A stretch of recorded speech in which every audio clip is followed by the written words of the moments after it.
Psalms 23, 1 to 6, go. Psalms 23, 1 to 6. The Lord is My shepherd, I lack nothing. He makes me lie down in green pastures. He leads me beside quiet waters. He refreshes my soul. He guides me along the right path for His name's sake. Even though I walk through the darkest valley, I will fear no evil, for you are with me. Your rod and your staff, they comfort me. You prepare a table before me in the presence of my enemies. You anoint my head with oil, my cup overflows. Surely, your goodness and love will follow me all the days of my life, and I will dwell in the house of the Lord forever. Ephesians 2:8 to 10. Ephesians 2:8 to 10. For it is by grace you have been saved through faith, and this is not from yourselves, it is the gift of God, not by works, so that no one can boast. For we are God's handiwork, created in Christ Jesus to do good works, which God prepared in advance for us to do. Philippians 2:5 to 11. In your relationships with one another, have the same mindset as Christ Jesus, Who, being in very nature God, did not consider equality with God something to be used to His own advantage. Rather, He made Himself nothing by taking the very nature of a servant, being made in human likeness. And, being found in appearance as a man, He humbled Himself by becoming obedient to death, even death on a cross.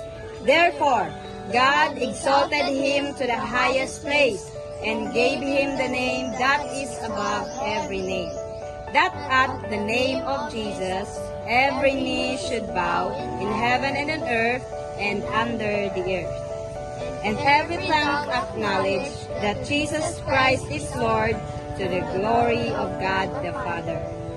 Colossians 3:16 to 17. Colossians 3:16 to 17. Let the message of Christ Let the message of Christ dwell among you richly, as you teach and admonish one another with all wisdom, through psalms, hymns, and songs from the Spirit, singing to God with gratitude in your hearts. And whatever you do, whether in word or deed, do it all in the name of the Lord Jesus, giving thanks to God the Father through Him. 1 Thessalonians 5:16 to 23.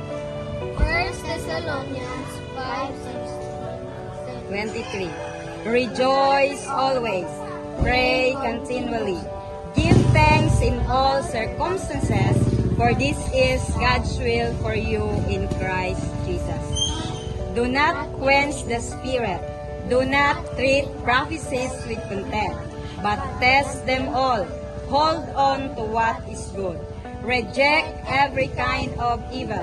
May God Himself, the God of peace, sanctify you true and true. May your whole spirit, soul, and body be kept blameless at the coming of our Lord Jesus Christ. John 13:34 to 35. John 13:34-35. A new command I give you, A new command I give you, love one another as I have loved you. So you must love one another. By this, everyone will know that you are my disciples if you love one another. Kaya pa? Romans 12:1 to 2. Romans 12:1-2. Therefore, Therefore, I urge you, brothers and sisters, in view of God's mercy, to offer your bodies as a living sacrifice, holy and pleasing to God. This is your true and proper worship. Do not conform to the pattern of this world, but be transformed by the renewing of your mind. Then you will be able to test and prove what God's will is, His good, pleasing, and perfect will. Romans 3:23 to 26 go. For Romans 3:23-26. For all have sinned And fall short of the glory of God, and all are justified freely by His grace through the redemption that came by Christ Jesus. God presented Christ as a sacrifice of atonement through the shedding of His blood to be received by faith. He did this to demonstrate His righteousness because in His forbearance He had left the sins committed beforehand unpunished. He did it to demonstrate His righteousness at the present time, so as to be just and the one who justifies those who have faith in Jesus.